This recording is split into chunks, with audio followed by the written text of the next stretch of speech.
dara. Je voudrais, au nom de toutes les plus hautes autorités du pays, réitérer mes condoléances les plus attristées aux familles des disparus. Et tout est parti d'un cas que nous avons tous reconnu. Je voudrais aussi dire à ce stade-là que l'agent est déjà entre les mains de la justice. Sur ce plan-là, il n'y aura aucune compromission. Le droit sera dit. 2 autres jeunes ont perdu la vie au cours de cette nuit. Nous sommes en train de tout mettre en œuvre pour tirer cela au clair. Et là aussi, le droit sera dit et de la façon la plus transparente et la plus rigoureuse possible. Il est inadmissible que des jeunes gens perdent la vie comme ça. À l'issue de ces événements dramatiques, d'autres événements également ont eu lieu ici. Il y a eu effectivement des destructions, il y a eu la paralysie de la ville. Si on peut comprendre la douleur des uns et des autres, il faut aussi que quelque part on puisse savoir les raisons garder. Encore une fois, nous compatissons. Nous avons visité les familles et nous avons vu que dans l'ensemble, les familles disent s'en remettre à Dieu et à la justice. Et je pense que tout le monde doit comprendre ce langage-là. Tout casser ne nous fera pas revenir nos enfants.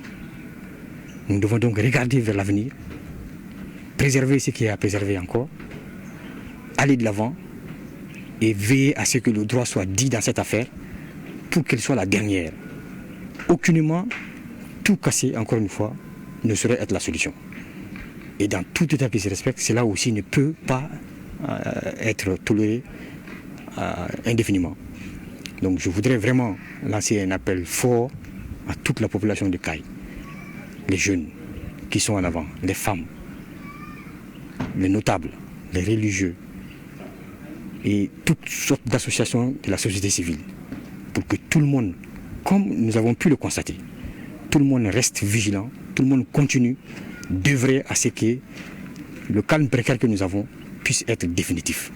Il est vraiment important que tout le monde comprenne qu'à travers notre pays, et pas seulement à Kayes, que chaque fois que quelqu'un se sent frustré, quelqu'un se sent